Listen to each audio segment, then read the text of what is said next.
Bible Treasures. Topic 6. Fellowship. Bible புதையல்கள். தலைப்பு 6. ஐக்கியம். Welcome to the Sound Doctrine Telecast. ஆரோக்கிய உபதேச ஒளிபரப்புக்கு உங்களை அன்புடன் வரவேற்கிறோம். Praise God for all the corrective teaching we received through this series of talks. இந்த தொடர் செய்திகள் வழியாக நாம் பெற்று வந்து கொண்டிருக்கிற திருத்துதல் உபதேசங்களுக்காக தேவனை நான் ஸ்தோத்திரிக்கிறேன். The purpose of this program is twofold.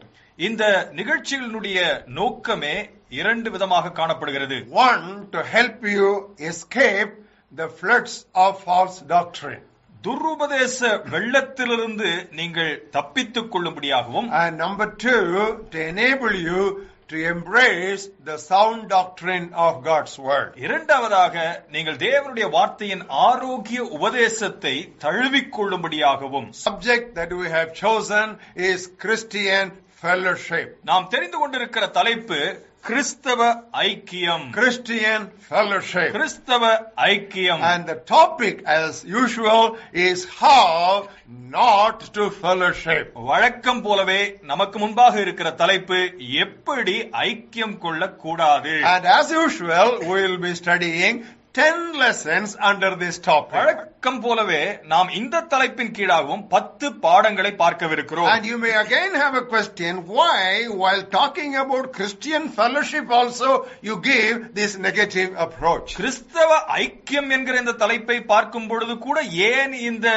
எதிர்மாறான அணுகுமுறை என்கிற கேள்வி உங்களுக்குள்ளாக எழலாம். Turn with us to 1 Corinthians 13th chapter. 1 கொரிந்தியர் 13வது அத்தியாயத்துக்கு என்னோடு கூட திரும்புங்கள். We call this chapter as the famous love chapter. இந்த அத்தியாயத்தை நாம் மிகவும் பிரபலமான ஒரு அன்பின் அத்தியாயம் என்று அழைக்கிறோம். From verses 4 to 6, the apostle speaks about what love does and what love does not.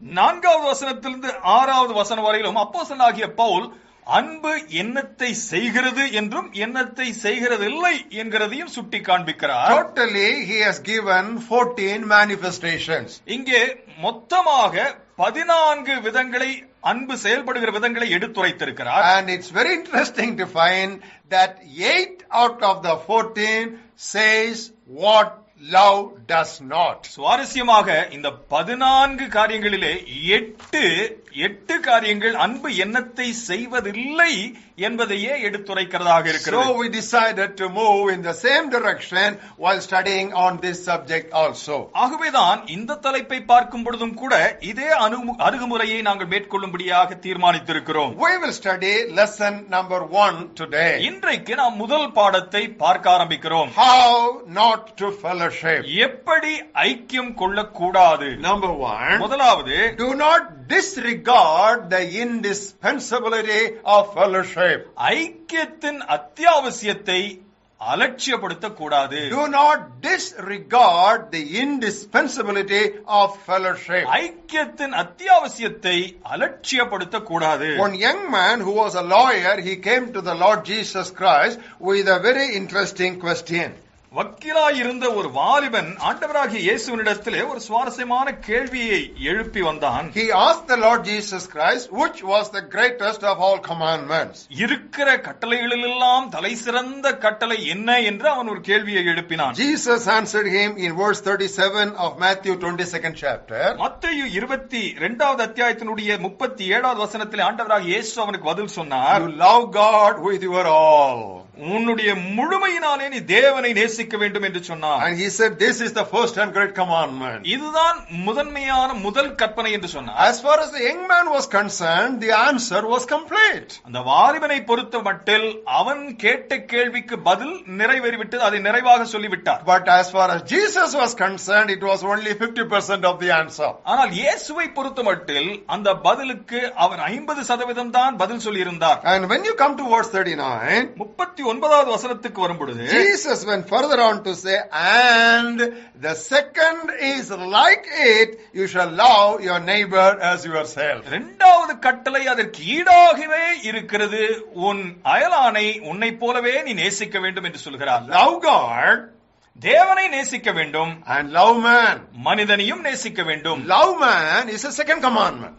மனிதனை நேசிக்க வேண்டும் என்பது இரண்டாவது கட்டளை. Just because it is a second commandment, it does not become the secondary commandment. அது இரண்டாவது கட்டளை என்கிறதுனாலே இரண்டாம் தரமான கட்டளையாக மாறிவிடுகிறதில்லை. Jesus said it is equal to the first commandment. முதல் கட்டளைக்கு ஈடாய் இருக்கிறது, சமமாய் இருக்கிறது என்று ஆண்டவர் சொல்லுகிறார். When you say love man, மனிதனை நீ நேசிக்க வேண்டும் என்று சொல்லும் பொழுது there are two groups of men in this world. உலகத்திலே ரெண்டு கூட்டம் மக்கள் இருக்கிறார்கள். One is believers on the Lord Jesus Christ, ஆண்டவராகிய இயேசு கிறிஸ்துவை விசுவாசிக்கிற கூட்டம் மக்கள், and the other one is unbelievers. மற்றொரு கூட்டம் ஆண்டவராகிய இயேசு கிறிஸ்துவை விசுவாசியாதவர்கள். Number one, the children of God, முதல் கூட்டம் தேவனுடைய பிள்ளைகள், and the other one, those who have not yet become the children of God. இன்னும் தேவனுடைய பிள்ளைகளாய் மாறாத மற்றும் ஒரு கூட்டம் In மக்கள். this series, we will deal with the first aspect, that is relationship with God's children.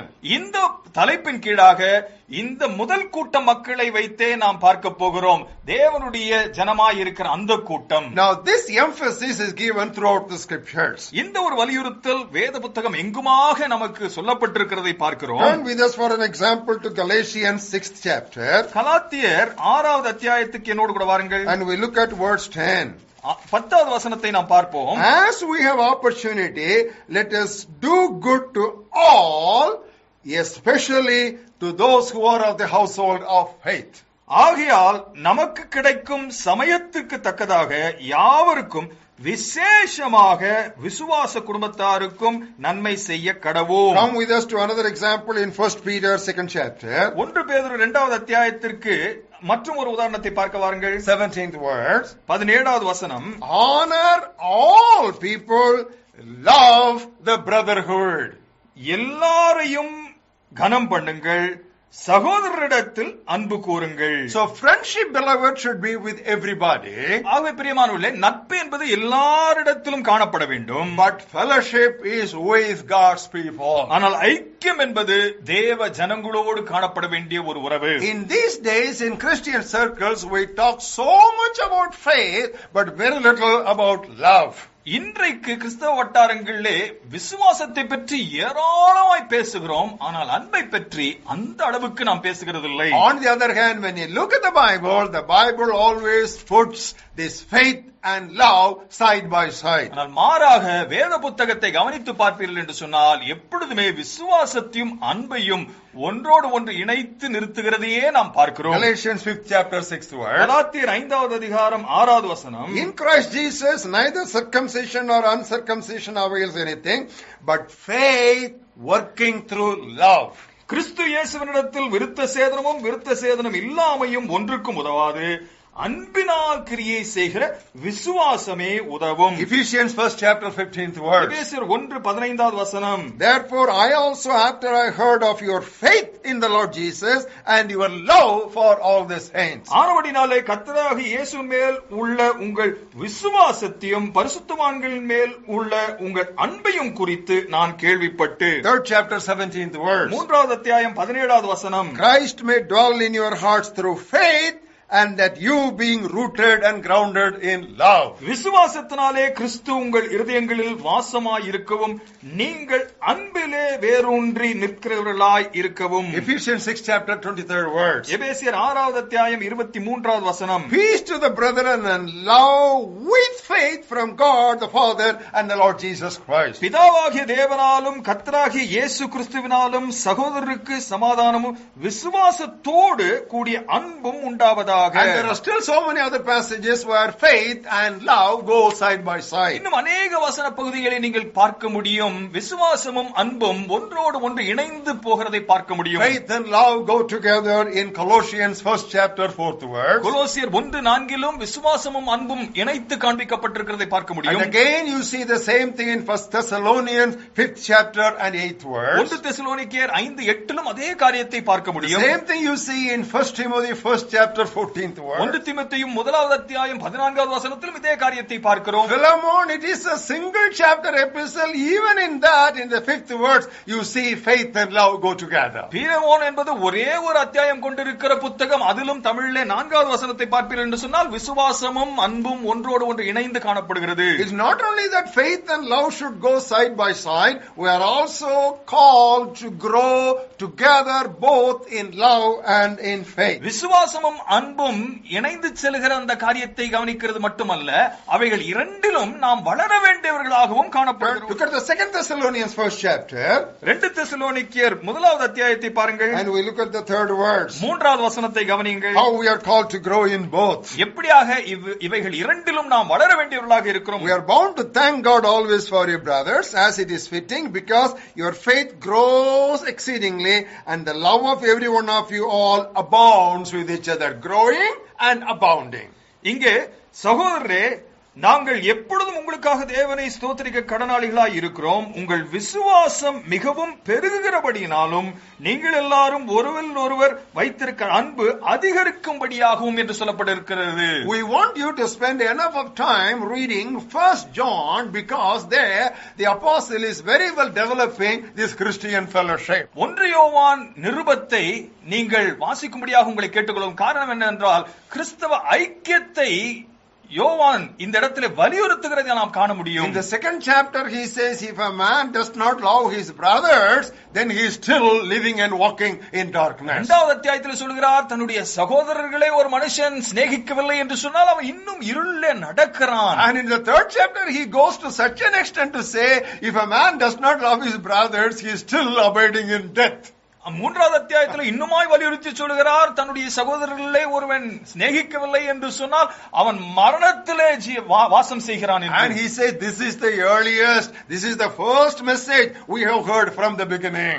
ஆதி முதல் நாம் கேட்ட செய்தி இதுதான் என்று அவர் மீண்டுமாய் வலியுறுத்துகிறார். Beloved, we want to point out that there are simply too many passages which refer to that one another throughout the New Testament. புதிய ஏற்பாடு முழுவதும் பிரியமானவர்களே, ஒருவரோடு ஒருவர் என்கிற அந்த பதமானது மீண்டும் மீண்டுமாக சொல்லப்படுகிறதை நீங்கள் கவனித்து பார்க்க வேண்டும். We are called to honor one another. ஒருவரை ஒருவர் கனப்படுத்தும்படியாக நாம் அழைக்கப்படுகிறோம். We are called to accept one another. ஒருவரை ஒருவர் ஏற்றுக்கொள்ளும்படியாக அழைக்கப்படுகிறோம். We are called to be of the same mind with one another. ஒருவரோடு ஒருவர் ஒரே ஏக சிந்தையாய் இருக்கும்படியாக அழைக்கப்படுகிறோம். And we are called to admonish one another. ஒருவருக்கு ஒருவர் புத்தி சொல்லும்படியாக அழைக்கப்படுகிறோம். And we are called to greet one another. ஒருவரை ஒருவர் வாழ்த்தும்படியாக அழைக்கப்படுகிறோம். And we are admonished to serve one another. ஒருவருக்கு ஒருவர் சேவை செய்யும்படியாக அழைக்கப்படுகிறோம். And we are called to bear one another's burden. ஒருவர் பாரத்தை ஒருவர் சுமக்க வேண்டும் என்று அழைக்கப்படுகிறோம். And we are also admonished to forbear one another. ஒருவரை ஒருவர் தாங்குங்கள் என்றும் அழைக்கப்படுகிறோம். And we are called to submit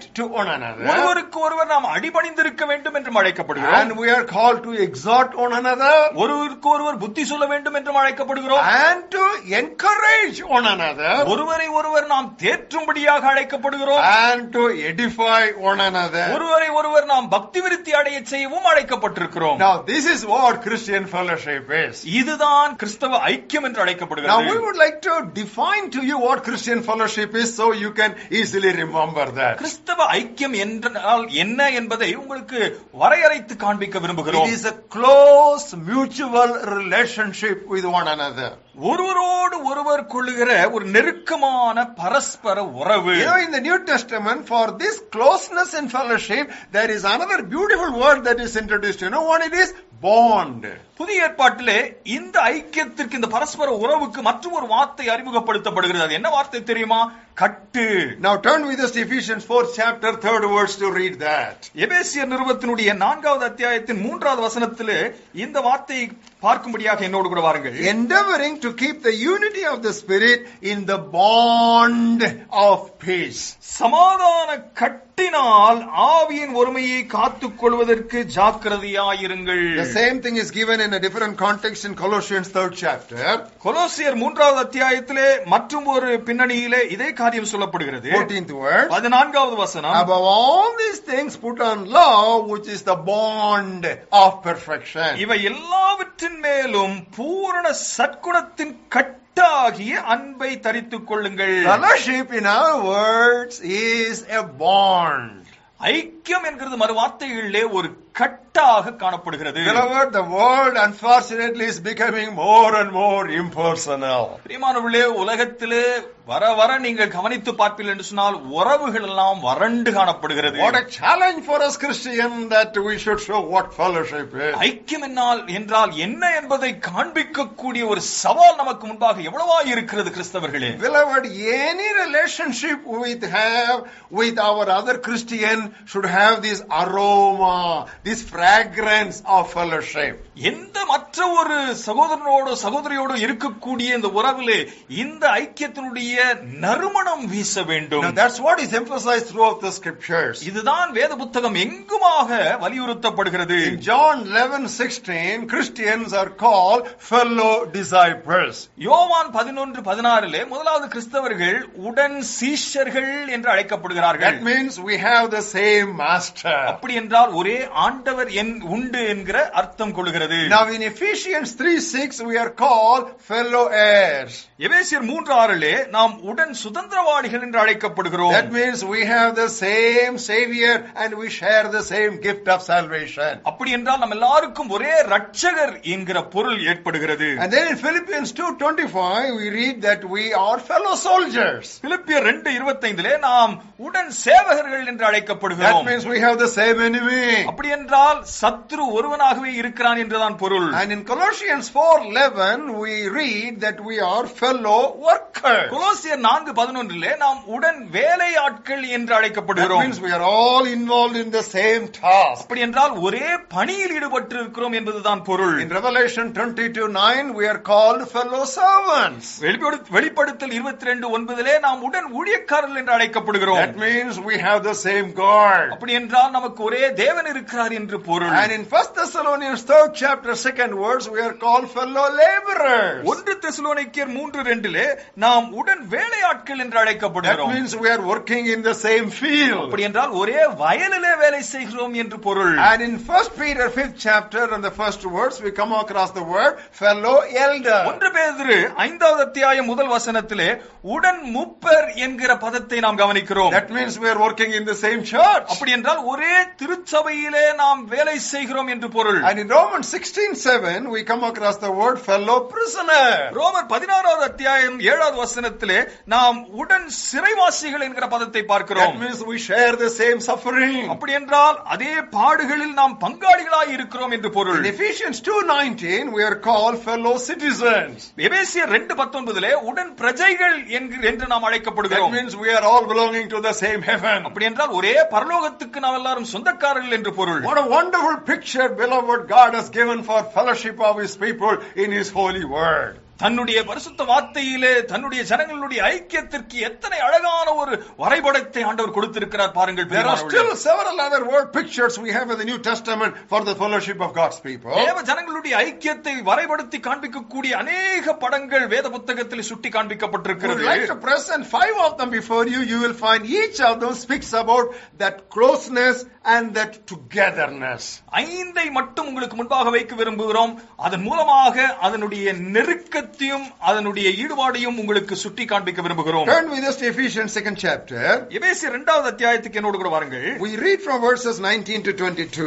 19 22வது வசனம் வரையிலும் நான் உங்களுக்கு வாசித்து காண்பிக்கிறேன். It says that Jesus Christ is the chief cornerstone, ஆண்டவராகிய இயேசு கிறிஸ்துவே மூலைக்கு தலைக்கல்லாய் இருக்கிறார். and on whom the whole building, look at verse 21, is built together, it is joined together. முழு கட்டிடமும் அவர் மேல் கட்டப்பட்டிருக்கிறது என்று 21வது வசனத்தில் And சொல்லப்பட்டிருக்கிறது. in the 22nd verse, you are also being built together as a habitation of God in the Spirit. அவர் மேல் நீங்களும் ஆவியினாலே தேவனுடைய வாசஸ்தலமாக கட்டப்பட்டு வருகிறீர்கள் என்று 22வது வசனம் சொல்கிறது. You don't have a brick here and a stone there. That doesn't make a building. Bricks and stones and wood and everything brought together to make it a homogeneous whole. இங்கே ஒரு கல் இருக்கிறது, அங்கே ஒரு செங்கல் இருக்கிறது என்று அர்த்தமல்ல. அந்த செங்கலும் ஆனாலும் கல்லானாலும் சரி கட்டையானாலும் சரி ஒன்றாய் இணைத்து ஒரு கட்டிடமாக முழுமையாக்கப்படுகிறதை நாம் கவனிக்கிறோம். Another word picture picture is family. மற்றும் ஒரு வரைபடம் நமக்கு கொடுக்கப்படுகிறது ஒரு குடும்பம். Now that's what we read in 1 Timothy 5th chapter. 1 தீமோத்தேயு 5வது அத்தியாயத்தில் அதை தான் நாம் கவனிக்கிறோம். When Paul was writing to Timothy, he was telling him how he has to treat various cross sections of people in the church. சபையிலே வெவ்வேறு மக்களை எவ்விதமாக நடத்த வேண்டும் என்று பவுல் தீமோத்தேயுவுக்கு எழுதி அவருக்கு அறிவுரை சொல்லிக் He கொண்டிருக்கிறார். says, elder people you treat as fathers. முதிர்ந்தவர்களை தகப்பனைப் போல நீங்கள் நடத்துங்கள். And elder women you treat them as mothers. முதிர்ந்த ஸ்திரீகளை நீ தாயாரைப் போல நடத்து என்று சொல்கிறார். And younger man you treat as brothers. ஒரு வாலிபனை நீ சகோதரனைப் போல நடத்து என்று And if சொல்கிறார். it's a younger sister, you treat her as a sister. ஒரு பெண்ணாக இருக்கும் என்று சொன்னால் அதை சகோதரியாக நடத்து என்று சொல்கிறார். Father, mother, brother, sisters. What a beautiful picture of a family. தாய், தகப்பன், சகோதரி, சகோதரன் என்ன அருமையான ஒரு குடும்ப வரைபடத்தை கொடுக்கிறார். And when Jesus was speaking about himself being the good shepherd in John's Gospel 10th chapter, யோவான் சுவிசேஷம் 10வது அத்தியாயத்திலே நல்ல மேய்ப்பனாய் தன்னை ஆண்டவராகிய இயேசு சுட்டி காண்பிக்கிற பொழுது he said that there will be one flock of all the sheep. எல்லா ஆடுகளும் சேர்ந்த ஒரே ஒரு மந்தை இருக்கிறதாக சொல்கிறார். It is not goats, but it is sheep. அதுல வெள்ளாடுகள் அல்ல, செம்மறி ஆடுகள். Because goats will go in all different directions independently. வெள்ளாடுகள் எப்பொழுதுமே சிதறி தங்கள் இஷ்டம் போல சென்று விடும். But sheep always go together. ஆனால் செம்மறி ஆடுகளோ அவைகள் ஒன்றாக இணைந்துதான் போகும். And there is another exclusive word picture that is kept for the New Testament fellowship. புதிய ஏற்பாட்டு ஐக்கியத்திற்கு பிரத்யேகமாக வைக்கப்பட்டிருக்கிற மற்றும் ஒரு வார்த்தை. You know what it is? அது என்ன தெரியுமா? Body of Christ. கிறிஸ்துவின் சரீரம். Can you think of one hand separate and one finger separate? You can never imagine such a possibility. ஒரு கை தனித்து இயங்குவதாகவும் ஒரு விரல் தனித்து இயங்குவதாகவும் யோசித்து பார்க்க முடியுமா? It's a body. அது ஒரு சரீரம். Closeness and togetherness. இணைந்து பிணைந்து காணப்படுகிற ஒரு நிலை. And another picture is we are like a knitwear. மற்றும் ஒரு வரைபடமானது ஒரு பின்னப்பட்ட துணியாகவே நாம் இருக்கிறோம். All the threads are together. You cannot separate them together. They make a knitwear. நூல்கள் எல்லாம் தனித்தனியாக அல்ல, ஒன்றோடு ஒன்று பிணைந்து இருக்கிறது, அவைகளை பிரிக்க முடியாது. That's what is brought again and again in Colossians. அதுதான் கொலோசியர் நிருபத்திலே மீண்டும் மீண்டுமாக சுட்டி காண்பிக்கப்படுகிறது. Beloved, these days we talk so much about revival and restoration. பிரியமானவர்களே, நாம் எழுப்புதலை குறித்தும் ஆதிநிலை ஏகுதலை பற்றியும் அடிக்கடியாக இப்பொழுதெல்லாம் பேசுகிறோம். And we often refer to that beautiful passage in Ephesians 5th chapter where we read about fullness of the Holy Spirit. பரிசுத்த ஆவியானவருடைய நிறைவை பற்றி எபேசியர் 5வது அத்தியாயத்தில் சொல்லப்பட்டிருக்கிற அந்த வசனங்களை அடிக்கடியாய் சொல்லுகிறோம். Turn with us to Ephesians 5th chapter. We'll just look at that and you see what is missing. எபேசியர் 5வது அத்தியாயத்திலே நாம் அதை வாசித்து பார்த்து என்னதான் அங்கே காணப்படாமல் இருக்கிறது என்பதை கண்டறிவோம். 18th word says be filled with the Spirit. ஆவியினால் நிறைந்திருங்கள் என்று 18வது வசனத்திலே பார்க்கிறோம். And 19th word says you speak to one another in psalms and hymns and spiritual songs. சங்கீதங்களாலும் கீர்த்தனைகளாலும் ஞானப்பாட்டுகளாலும் ஒருவரோடு ஒருவர் புத்தி சொல்லுங்கள் என்று சொல்கிறார். Then it says singing and making melody in your heart to the Lord. கர்த்தருக்கென்று உங்களுடைய இருதயத்திலே நீங்கள் அவருக்குள்ளாய் மகிழ்ந்திருங்கள் என்று அடுத்த வசனம் சொல்கிறது. We talk about singing and making melody in our hearts to the Lord. கர்த்தருக்கு நாம் புதுப்பாட்டை பாடுகிற அந்த அனுபவத்தை எல்லாம் குறித்து பேசுகிறோம். But we don't talk about speaking to one another in psalms and hymns and spiritual songs. சங்கீதங்களாலும் கீர்த்தனைகளாலும் ஞானப்பாட்டுகளாலும் ஒருவரோடு ஒருவர் பேசுகிறதை நாம் சொல்லுகிறதில்லை. In other words, worship is restored, fellowship is not restored yet. மறு வார்த்தைகளை சொல்ல வேண்டும் என்று சொன்னால் ஆராதனையானது மீட்கப்பட்டிருக்கிறது, ஆனால் ஐக்கியமானது மீட்கப்படவில்லை. We normally avoid problem. We normally avoid fellowship. You know why? Oh, you get too close to people, then you have lots of problems. ஐக்கியத்தை நாம் தவிர்க்கிறதுக்கு காரணம் என்ன தெரியுமா? ஒருவேளை ஐக்கியத்திலே நான் ஈடுபட்டால் அதிகமான பிரச்சனைகள் எனக்கு காணப்படுமோ என்ற அந்த ஐயப்பாடு, அந்த அச்சத்தினால் தான் நாம் விட்டு விடுகிறோம். And we are looking for a perfect church. நாம் ஒரு பூரண சபையை தேடிக்கொண்டுதான் இருக்கிறோம். Sometimes we think the early church was a perfect church. சில சமயங்களில் நான் ஆதி திருச்சபையானது பூரண திருச்சபையாய் இருந்தது என்று எண்ணிக்கொள்கிறோம். Far from truth. அது சற்றும் உண்மையற்றது. Now if you read Acts of the Apostles, you find how many problems they had. அப்போஸ்தலர் நடபடிகளை நீங்கள் வாசித்து பார்ப்பீர்கள் என்று சொன்னால் ஆதி திருச்சபையில் இருந்த பிரச்சனைகள் எத்தனை என்று தான் நீங்கள் பார்க்க முடியும். In the 6th chapter there was a problem between Greeks and Hebrews. 6வது அத்தியாயத்திலே கிரேக்கர்களுக்கும் எபிரேயர்களுக்கும் ஒரு பிரச்சனை. In Galatians 2nd chapter there was a problem between Paul and Peter. பவுலுக்கும் பேதுருவுக்கும் ஒரு பிரச்சனை வருகிறதை கலாத்தியர் 2வது அத்தியாயத்திலே பார்க்கிறோம். And in Acts of the 15th chapter there is a difference and dissension between Paul and some brothers from Judea.